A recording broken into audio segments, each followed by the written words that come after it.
오늘 우리에게 주신 말씀 우리가 함께 봅니다. 에베소서 6장 18절 한 절의 말씀인데요. 우리가 한 목소리로 우리가 하나 되어서 함께 읽기를 원합니다. 함께 읽습니다.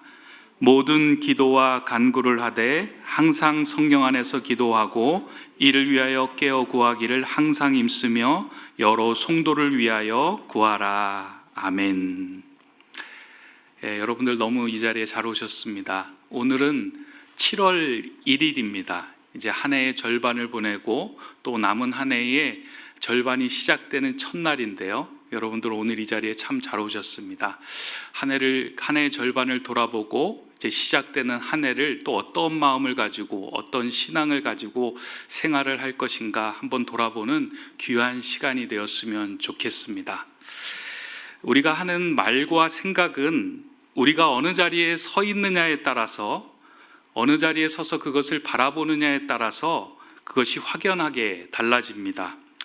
동일한 상황에서도 관점이 다르면 전혀 다른 이야기를 하게 됩니다. 예를 들면 이러한 상황입니다.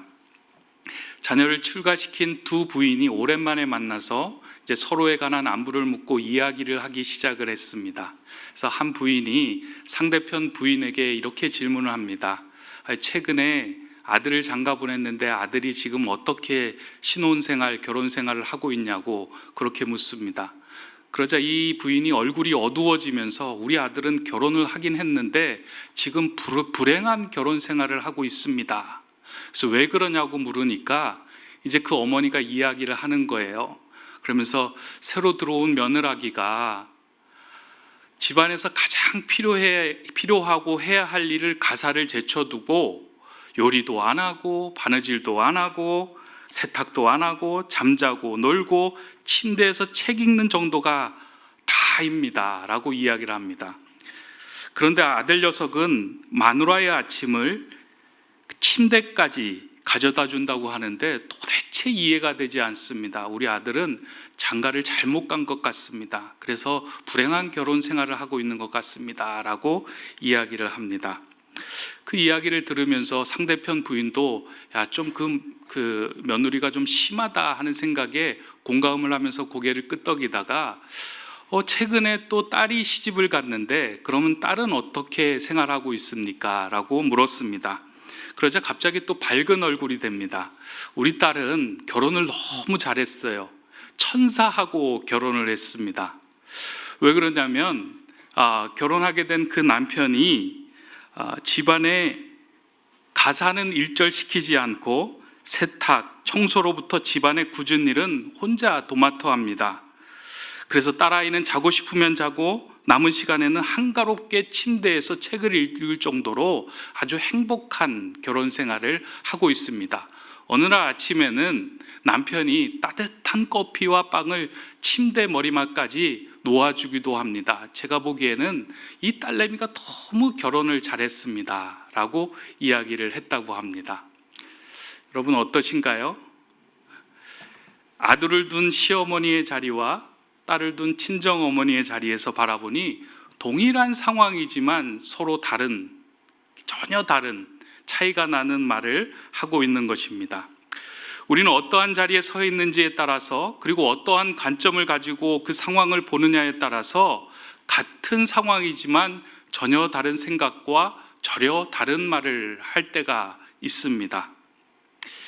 우리에게는 그 파나소닉이라고 잘 알려진 일본의 마츠시타 전기의 그 창업주인 이 마츠시타 고노스케는 항상 그래서 회사원들에게 직원들에게 이런 이야기를 했다고 합니다. 이 감옥과 수도원의 결정적 차이가 있다면 감사를 하느냐 불평을 하느냐 하는 것뿐이다. 자신이 주어진 환경을 감옥으로 만들 수도 있고 수도원으로 만들 수 있는데 동일한 환경 속에서 그것을 만드는 힘이 있다면 그 속에 감사가 들어가느냐 불평을 들어가느냐 그 차이로 이와 같은 놀라운 새로운 차이를 만들어낼 수 있다라고 이야기합니다. 이러한 이해를 가지고 이제 오늘 우리가 읽게 된 그 에베소서의 본문을 보면요, 사실 사도 바울이 지금 처한 상황은 감옥에 있는 상황입니다. 근데 사도 바울이 에베소서에 그 편지를 보낸 그 내용을 읽어보면 감옥에서 쓴 편지라고 할 수 없을 정도로 아주 깊은 묵상을 한 내용이 담겨져 있음을 우리가 보게 됩니다. 마치 수도원에서 거닐면서 깊은 묵상을 통해서 영혼의 샘물을 낸 것처럼 아주 깊은 영성을 담고 있는 내용이 이 에베소서의 말씀입니다.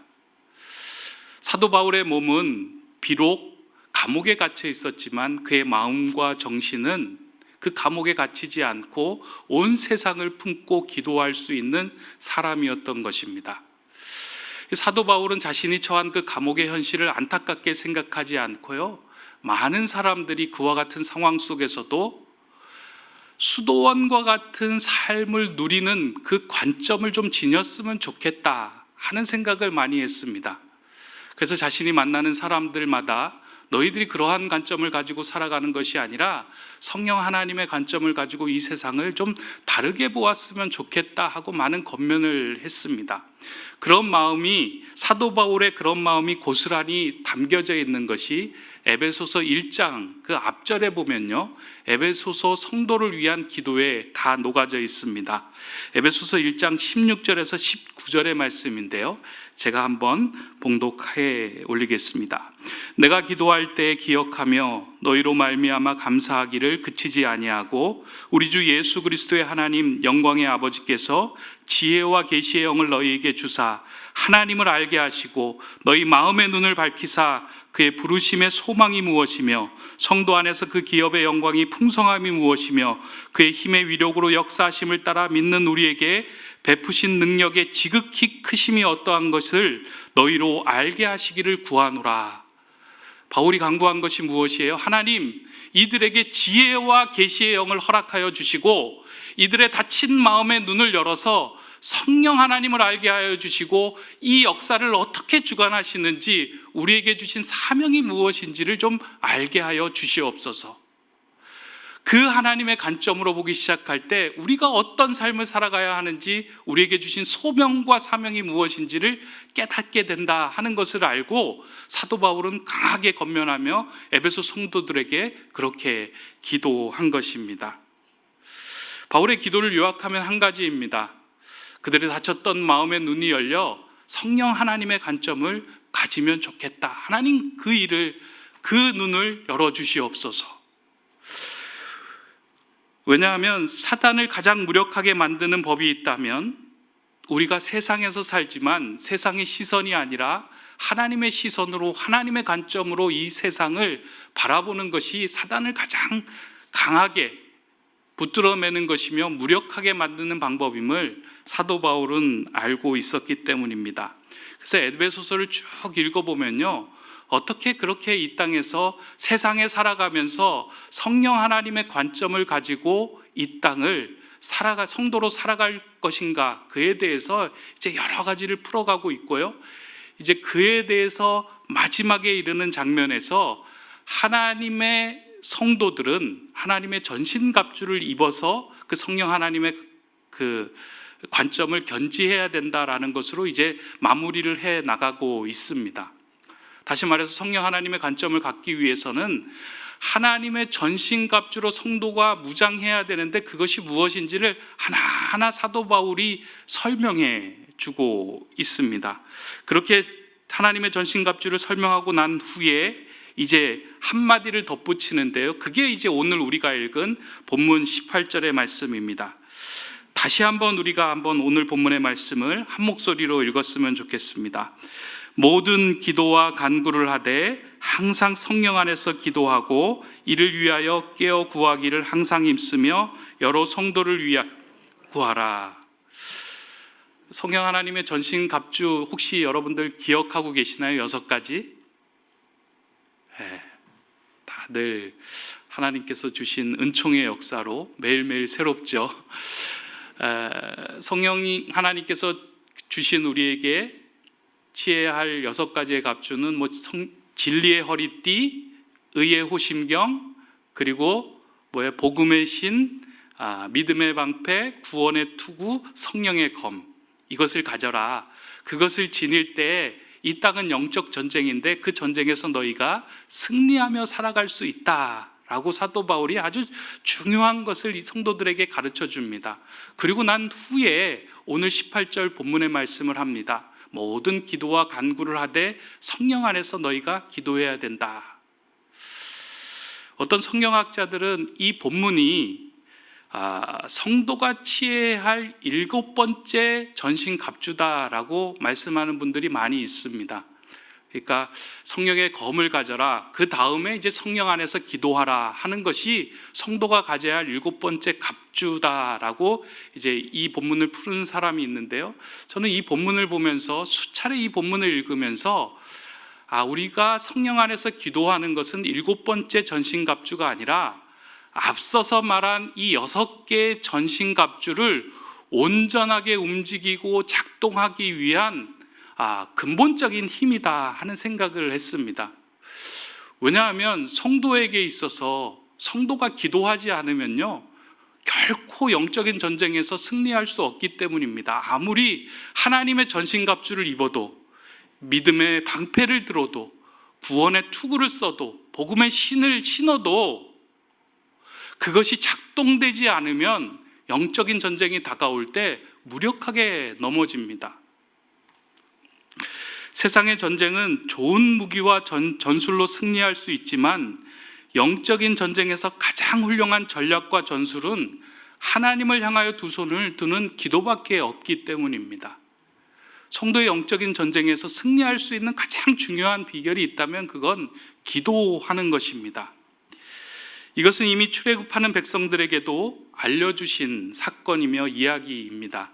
여러분들 이스라엘 백성들이 출애굽하면서 이제 첫 번째 전쟁을 치른 사건을 여러분들이 기억하고 계실 겁니다. 이제 아말렉 백성들을 만나서 전쟁을 하는데요. 그 전쟁을 통해서 하나님이 놀라운 비결을 알려줍니다. 아말렉 전쟁이 쳐들어와서 이스라엘 백성들이 전쟁을 할 때 모세는 여호수아를 전쟁터에 앞세워서 싸우게 하고 하나님 앞에서 모세는 자신이 이제 기도하러 산으로 올라갑니다. 놀라운 일이 벌어지죠. 모세가 어떻게 해요? 하나님을 향하여 두 손을 들면 누가 이겨요? 이스라엘이 승리하고요. 피곤해서 손을 내리면 누가 이겨요? 아말렉이 승리합니다. 너무나도 단순한 것을 이스라엘 백성들에게 보여주는 거예요. 하나님을 향하여 두 손을 들고 기도하기 시작하면 이스라엘이 승리합니다. 그러나 피곤하여 손을 내리고 있으면 아말렉이 승리하는 것을 그들에게 보여줍니다. 이 영적인 전쟁에서 가장 강력한 무기가 무엇이냐면 이 영적인 전쟁을 주관하시는 분이 하나님이시며 우리가 두 손을 들 때 하나님께서 이 영적인 전쟁을 주관하고 계시고 승리하게 하신다는 것을 이스라엘 백성들에게 알게 하신 것입니다. 성도가 이 땅을 살아가면서 승리하게 하는 가장 큰 비결이 무엇일까? 그것은 기도하는 겁니다. 성도의 성도됨은 어디에서 나오는가? 그것은 기도로부터 나오기 시작합니다. 성도가 기도를 잃어버리기 시작하면요, 아무리 믿음의 투구, 하나님의 성령의 검, 구원의 투구, 믿음의 방패, 복음의 신, 진리의 허리띠를 두르고 있다고 할지라도 기도를 놓기 시작하면 영적인 전쟁에서 승리할 힘이 나지 않습니다. 성도의 삶에서 반드시 영적인 전쟁을 경험하는 상황이 오게 됩니다. 괜찮다가 어느 날 삶이 갑자기 허무해지고 답답하고 두려운 상황이 엄습해 올 때가 있습니다. 신앙생활 잘하다가 갑자기 우울해질 때가 있습니다. 삶이 허무해지기도 하고요. 내가 이렇게 살아서 무엇하나 하는 그런 무기력감에 빠질 때가 있습니다. 이러한 상황이 되면 우리가 입고 있는 하나님의 전신갑주가 막 작동이 돼야 되는데 그 전신갑주도 작동이 되지 않습니다. 그러면서 이제 그 어려움을 당한 성도님들이 저에게 하시는 말씀이 목사님, 그렇게 오랫동안 하나님을 믿었는데도 그 믿음이 작동되지 않고 기도조차 나오지 않습니다. 왜 이렇게 무기력해지는 걸까요?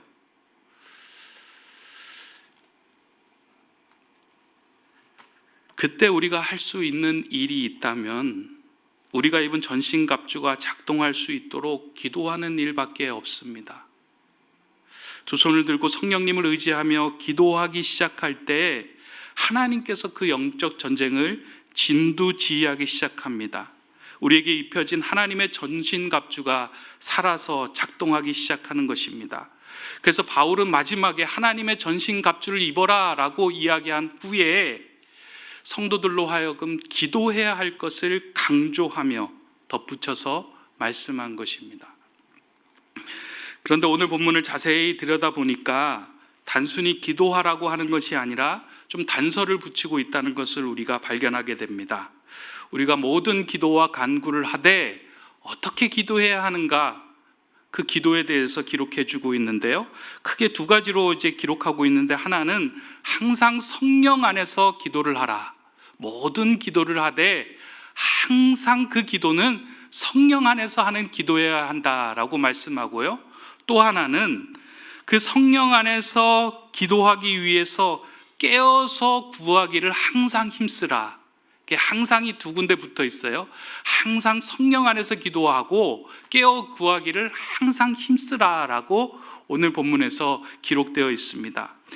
이에 대해서 하나씩 좀 살펴보려고 합니다. 이게 말씀을 풀어가는 가운데 여러분들도 내가 어떻게 기도해야 하는지, 지금까지 나의 기도는 어떠했는지 좀 돌아보는 시간이 되었으면 좋겠습니다. 먼저 사도 바울이 항상 성령 안에서 기도를 해라 하는 말씀은 어떤 말씀일까요?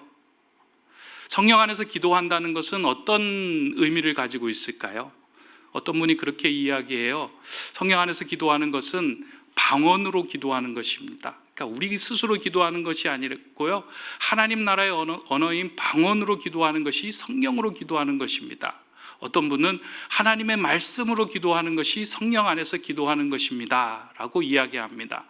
둘 다 틀리지는 않는데요, 저는 오늘 말씀을 보고 또 이에 대해서 풀어놓은 다른 성경에서 해석한 이야기를 보니까 성령 안에서라는 말은 성령이 말하는 선 안에서 기도하라, 내가 어느 자리에 서서 기도해야 하는지 하나님과 나의 관계를 이렇게 알려주는 말씀이다 라고 저는 보았습니다.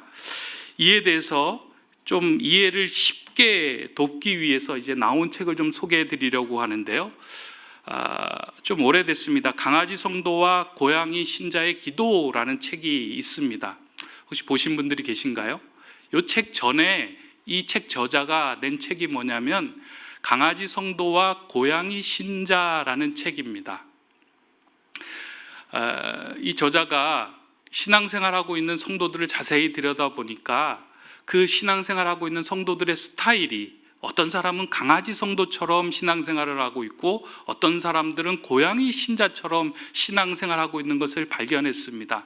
그래서 그것에 주목을 하면서 자신이 이제 그 반려동물로 키우고 있는 개와 그 고양이의 습성을 보니까 너무 닮았다 하는 것에 착안을 해서 이제 책을 썼는데요.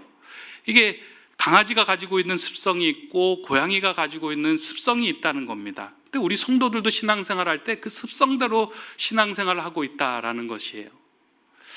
아마 강아지와 고양이를 키워보신 분들은 이 말이 어떤 말인지 잘 이해가 될 것 같습니다. 강아지의 습성이 뭐예요? 강아지? 개 같은 성도 이런 걸 이야기하는 것이 아니고요. 강아지가 가지고 있는 습성이 있는데, 강아지는 자신에게 밥을 주는 사람을 주인으로 생각한다는 겁니다. 그래서 그 주인에게는 충성을 다해요. 그래서 자신에게 밥을 주는 그 주인이 들어오면, 집에 들어오면 그 주인에게 시선을 고정해서 그 주인을 기쁘게 하기 위해서 무엇을 할 수 있을까 애를 쓰면서 그 주인 주변에 머무른다는 거예요. 그리고 자신의 밥을 주는 주인에게 충성을 다한다는 겁니다. 그래서 간혹 텔레비전에 보면 강아지에 대한 감동적인 이야기를 보면, 어디 멀리 갔다가 강아지를 잃어버렸는데 그 강아지가 몇 날 며칠을 걸려서 집으로 찾아옵니다. 주인을 찾아옵니다. 그 정도로 충성스럽게 한 주인을 섬기는 것이 이제 강아지의 성도의 모습이다 라고 이분이 이야기를 하고 있고요. 그럼 이와는 달리 고양이는 어떤가? 사실 고양이는 좀 강아지하고 다르다고 합니다. 제가 고양이를 키워본 적은 없는데 이 고양이를 키우는 우리 김주혜 목사님이 이제 이야기를 해요. 고양이는 자신에게 밥을 주는 사람을 주인으로 생각하지 않고 자신에게 밥을 챙겨주는 집사 정도로, 그러니까 하인 정도로 생각한다는 거예요. 당연히 내가 주인이고 넌 내 밥을 챙겨주는 사람이야. 그러다 보니까 집 주인에게 충성하지 않는다는 거예요. 간혹 여러분들 산보를 다니다 보면 강아지를 데리고 산보 다니는 사람들은 많은데 고양이를 데리고 산보 다니는 사람 보신 적 있습니까? 뭐 이렇게 안고 있거나 뭐 어떻게 그냥 데리고 잠시 움직이긴 하는데 절대 산보를 안 다닌다고 합니다. 왜냐하면 땅에 내려놓는 순간 다른 데로 튄다는 거예요. 그러니까 나한테 밥을 줄 수 있는 사람은 너뿐만 아니라 여러 하인들이 많이 있기 때문에 내가 당신에게 매여 있지 않다. 그래서 내가 필요할 때만 요구하고 내가 필요할 때, 밥이 필요할 때 울면 밥을 챙겨주는 사람으로 생각한다는 겁니다. 신앙생활에서 이 고양이 신자라는 건 어떤 걸까요? 하나님을 생각할 때, 내가 필요할 때 내 필요를 채워주는 분 정도로 생각하고 이해하는 거예요. 내가 어려울 때 이 어려움을 해결해 줄 분, 내가 힘들 때 내가 힘든 것들을 대신해 줄 분. 근데 이게 여기에서 좀 애매모호하긴 한데 그 상황 속에서 주인이 누구일까요?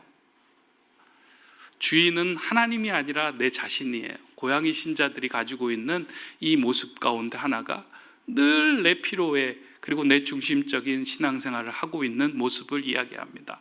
그렇다면 강아지 성도의 기도와 고양이 신자의 기도가 무엇이 다를까요? 강아지 성도는 지금 이루어지는 모든 상황들 가운데 하나님의 계획이 있고 주인의 계획이 있고 하나님께서 이 나라를 통치하시고 왕으로 다스려 가신다 하는 생각에 어렵고 힘들지만 주인을 신뢰하는 마음이 있습니다. 그러나 고양이 신자는 그렇지 않습니다. 내 필요를 채워주지 않는 순간 난 다른 필요를 채워줄 곳으로 향하여 발을 내딛는 것, 그와 같은 기도를 하는 것이 고양이 신자의 기도의 모습입니다. 사도 바울이 항상 성령 안에서 기도하되라고 하는 것은 어떠한 의미일까? 내가 선 자리가 강아지 성도의 자리인가 고양이 신자의 자리인가?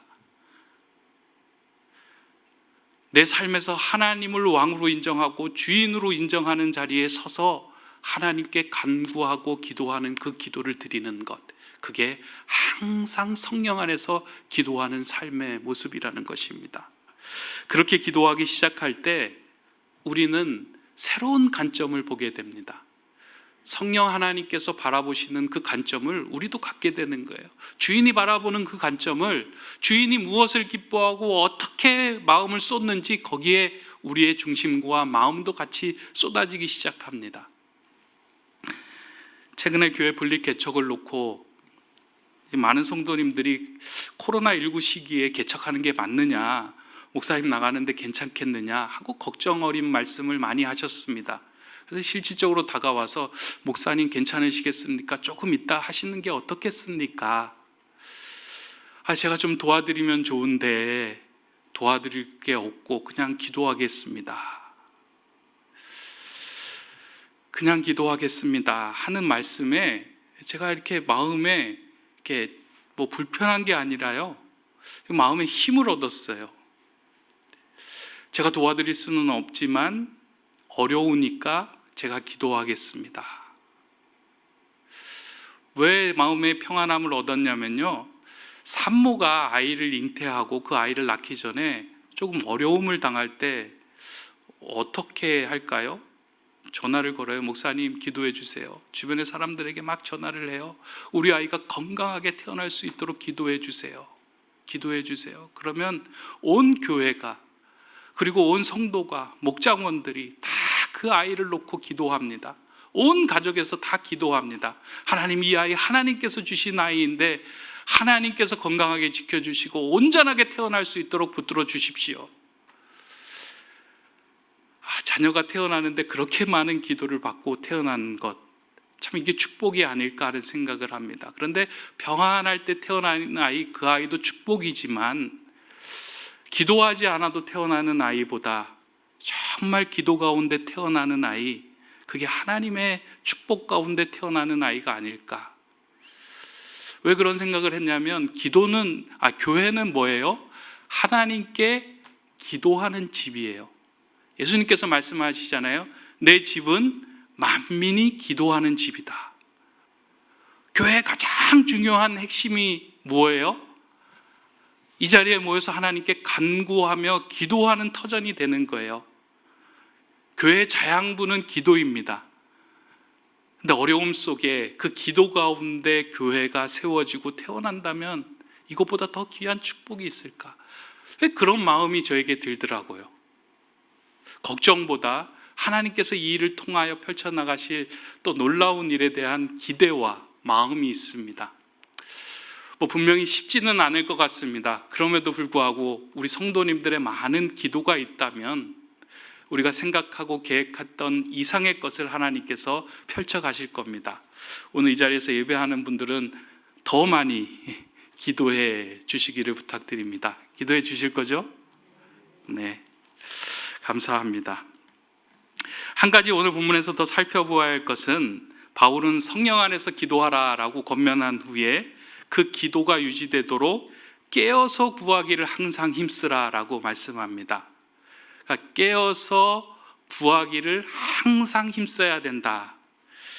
성도의 삶에서 기도는 해도 되고 안 해도 되는 옵션이 아닙니다. 자동차의 옵션처럼 요즘 더우니까요. 자동차의 옵션들이 이제 여러 가지가 생겨서 앉으면 자동차 그 시트에서 찬바람이 나오는 옵션이 있더라고요. 그리고 이제 시원한 데를 달릴 때 위에 뚜껑이 열리는 썬루프 옵션이 있고요. 여러 가지 옵션들이 자동차에 있습니다. 근데 그 옵션이 없다고 해서 자동차가 달리는데 문제가 생길까요?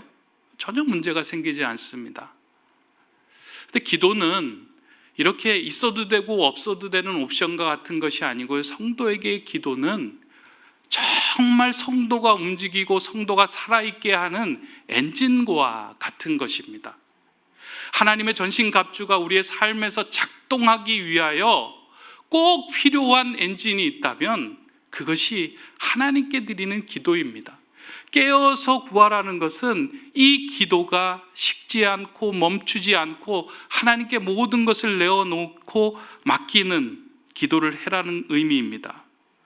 여기서 깨어 있으라는 말은 시선을 고정하라는 말입니다. 성령 하나님께 시선을 고정하면 그 성령 하나님의 관점에서 우리가 세상을 바라볼 수 있기 때문입니다.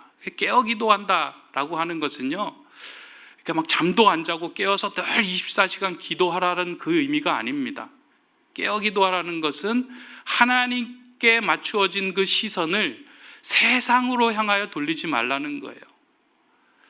세상에서 이야기하는 그 성공에, 세상에서 말하는 그 중요한 것에 내 마음을 두지 말고 이 모든 것을 주관하시는 하나님께 마음을 둘 때 너는 성령 하나님의 관점으로 영적인 전쟁에서 당당하게 승리할 수 있다라는 말씀입니다.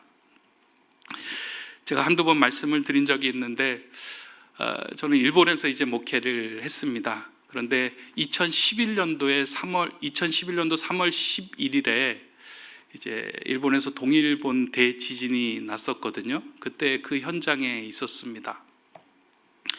그때 한국에서 이제 전화하고 연락을 많이 했어요. 괜찮냐고. 큰 지진이 나고 또 그 지진만 났으면 괜찮은데 방사능이 터졌는데 애들은 괜찮냐고, 교회는 괜찮냐고, 성도들은 괜찮냐고 많은 그 전화를 받았습니다. 그때 제가 마음으로 이야기하기를 괜찮습니다라고 이야기는 했는데요. 시간이 지나면서 이렇게 마음이 쭉 가라앉는 거예요. 뭔가 힘을 내서 막 일하려고 할 때 가지를 뚝 부러뜨리는 것처럼 마음이 이렇게 뚝 부러지는 느낌이 들더라고요. 영적인 탈진과 같은 상황을 경험했어요. 그래서 교회에 출근해서 예배당에 이렇게 앉아 있으면 그냥 눈물이 주르륵 나고 뭔가 해도 할 맛도 안 나고 아마 지금 코로나19의 분위기보다 더 급박한 상황이 아마 그때 펼쳐졌을 겁니다. 그래서 어떻게 해야 되나 이렇게 마음이 지치고 힘든데 기도할 힘도 없고 그때 저도 제 마음속에 성령의 그 진리의 허리띠를 띠고 믿음의 방패를 들고 구원의 투구를 쓰고 복음의 신을 신고 성령의 검을 다 가지고 있었음에도 불구하고 그게 작동이 되지 않더라고요.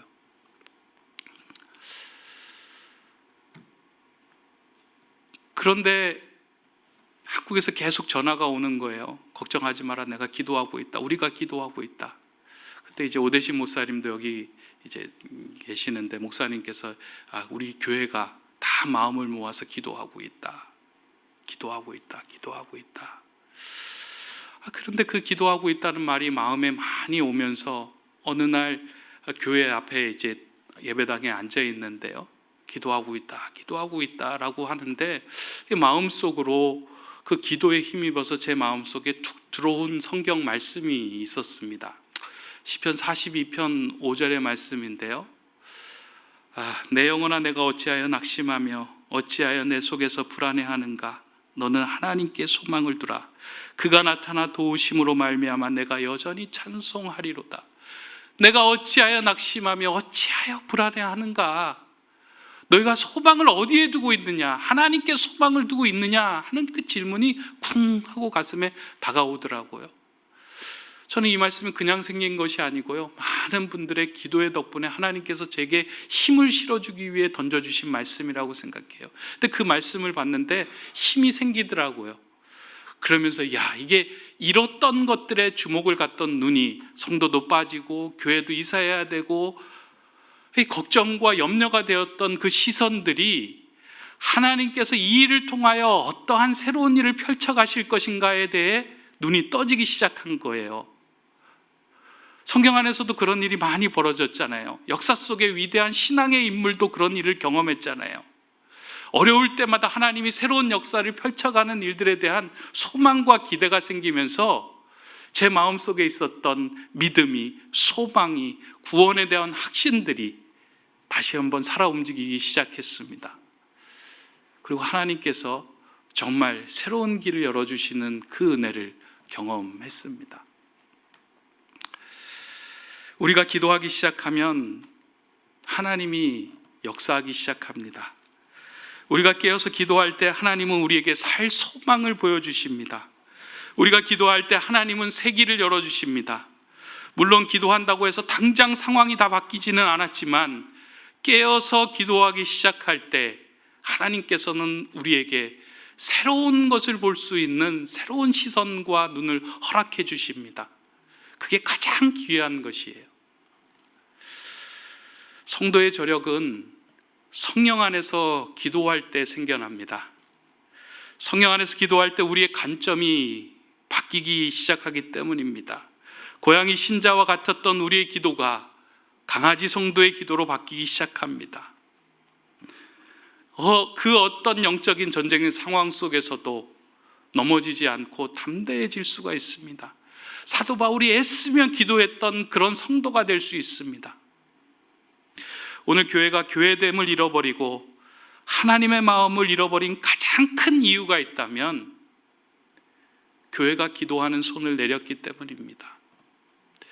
코로나19 위기에 가장 큰 위기가 있다면 교회가 문을 닫아서 위기가 되는 것이 아니고요, 성도가 기도하는 손을 내리는 것이 가장 큰 위기입니다. 사단이 집중하는 것이 무엇일까요?